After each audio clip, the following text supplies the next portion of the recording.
Nigeria has confirmed its first case of coronavirus since its outbreak in China in January 2020. COVID was a year where we had to go back to the drawing board. Before COVID, we were to host an event, SME Clinic. At that point, about 50-60% of the revenue that we generated as a company came through events. COVID was just a stressful year, like 2020. I think that was the period my circadian rhythm shifted. I could no longer work with utmost concentration during the day. I needed to put pen on paper for every article I wrote while I was during the lockdown. I resigned in 2020. We never had that conversation. Right. We still don't have that conversation till now. For me, before COVID, I've been actually trying to step down. COVID made us realize that if we don't sit up, we're going to shut down. I didn't realize how reliant we were on events then. It was like if we didn't have an event in a year, it would have been very, very difficult to maybe pay salaries. It's 2025, 5 years after.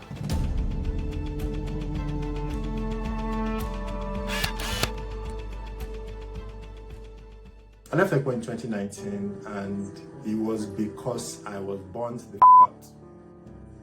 That was the primary reason. I was burnt out, yeah, and there was nothing. I was burnt to finish. I really did not want to go. I would have loved to stay and everything. It was hard. I took a paid month off to see if I would get better. I did not get better.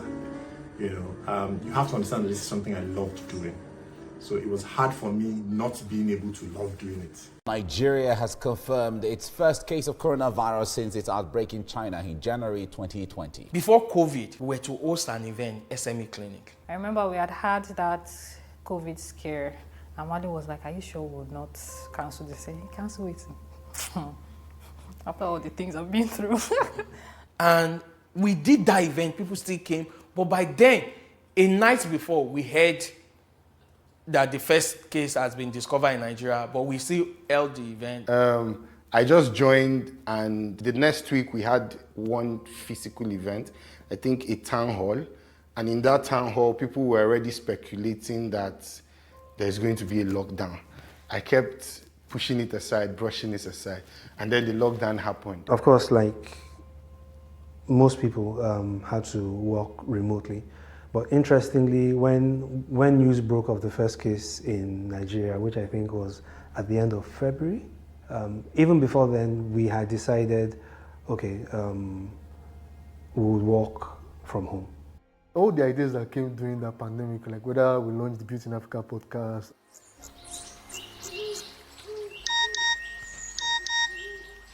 New SMS. Reading. The full moon has scared the monkeys. Or the syndication partnership we had with VentureBone, which was Adwale's idea. The decade reports that we had in Japanese and Mandarin and all of that. All through that period, it was just me just getting work done. For the decade report, let's do something that recognize people that have done something over the last decade. So we're gathering things like their funding, how much they've raised over time, their founders, the founders' education, information like that. So I was the one in charge of getting all those information, sending emails. And this was West Africa. So outside Nigeria, reaching out to people, gathering information on things like that. We used Crunchbase a lot that time. So yeah, the data gathering, that was not an easy part at all, but I think I did majority of the data gathering while Yinka and I worked together for the analysis part of it. Okay. And this went on for I think we started working on it in 2018, a few months after I joined. And then I think we finished working on it in 2019 or 2020, but the reports went live in 2020. We tried to make sales for that. We didn't hit the numbers we were looking at, even though we made some progress. I didn't realize how reliant we were on events then. It was like if we didn't have an event in a year, it would have been very, very difficult to maybe pay salaries. At that point, about 50-60% of the revenue that we generated as a company came through events. right? Organizing big events, companies sponsoring, like I said, to generate leads, create awareness for their brand, and also position their brand as a thought leader, and also that brand association with Techpoint, right? So that was about 50-60% of our revenue, right? And because of the pandemic, we could not host any physical events anymore. And one of the major things I and Adewale talked about before I joined was about that event part of it, right? We were going to expand, do bigger events, and bring in more revenue and drive more conversations, right? But we couldn't do that. It was really tough. And then, like I said, we had Techpoint Build 2020, which was an online event, right? When we were looking for sponsors for that event, selling the event sponsorship and exhibition, a lot of the companies we spoke to then were skeptical in terms of how do we still drive the same engagement in an online event like we drive with physical events. We found a platform, 10 times, that's what it's called, right? And they had lounges online, they had meeting rooms where people could meet one-on-one and had video conversations. And that was how we did that event. We brought in sponsors for that event too. And it was a success in terms of the energy we put in, the resources that we put in it. And then during that period also, we reached out to some organizations in terms of outbound to get them to people who necessarily were not looking at us, to get them to start looking at us and start doing business with us. And that was how we stayed afloat through that period. But it was, thinking about it now, it was an interesting period, and grateful for the lessons that we learned. I like to think about that period. You know, like Nifemi said, we just finished our internship phase, 6 months internship. We just became full-time reporters.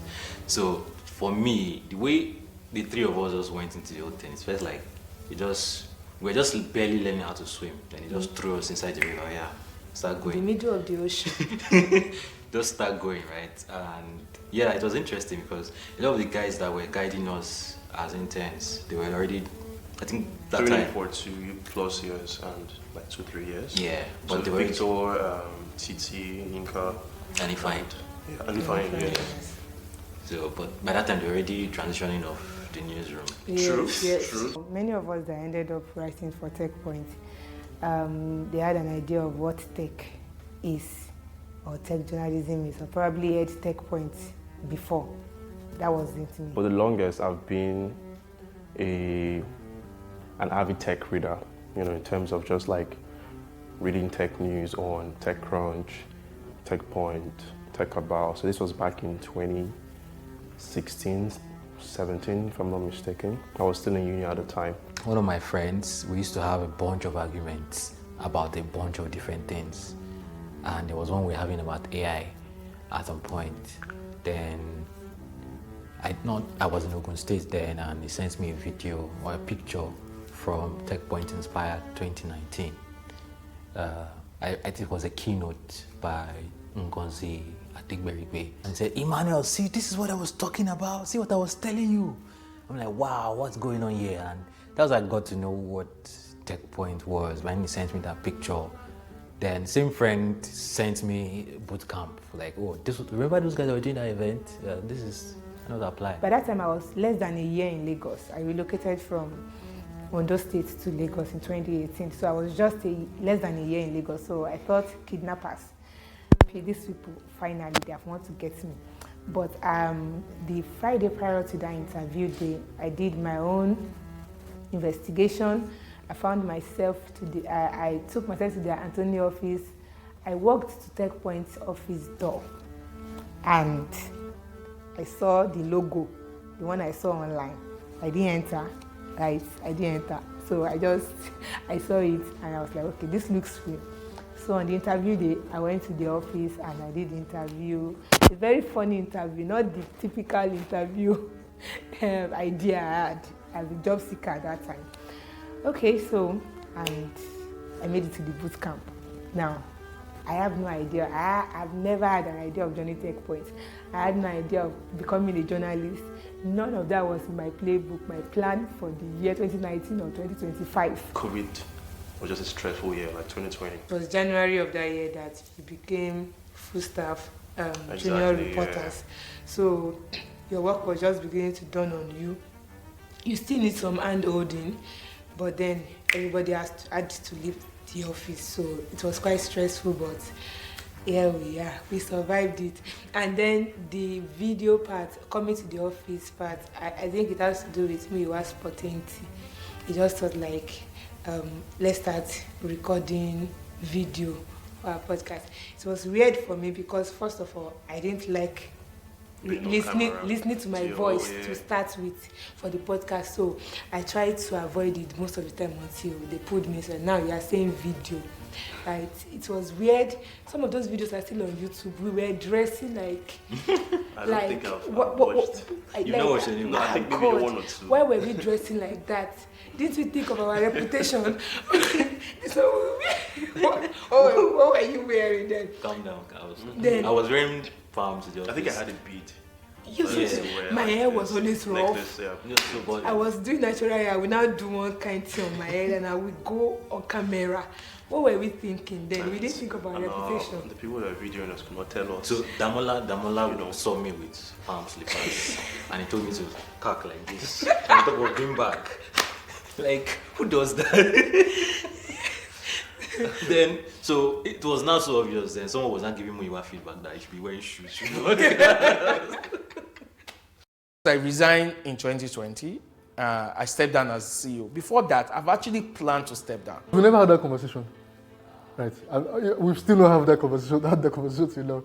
He just assumed, because he knows that okay, he can bring the ideas and I'll execute. He brings the ideas. That's the relationship that's always been. Because I realized, like, I look at things like things run without me as a CEO. I was just sitting there and getting the salary. I'm like, okay, this vision, other people can run it. So I guess he just assumed that, he can just take the role of CEO.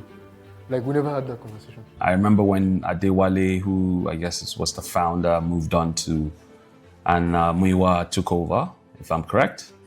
I think that was a very admirable moment because it's one thing to start a company, it's another thing to be able to put together a succession plan. I was very proud of how that was carried out. We found a way, right? If I'm going to put it that way, but not without its own challenges. The team took some level of beating, and COVID made us realize that if we don't sit up, we're going to shut down, right? And we're not going to allow that to happen.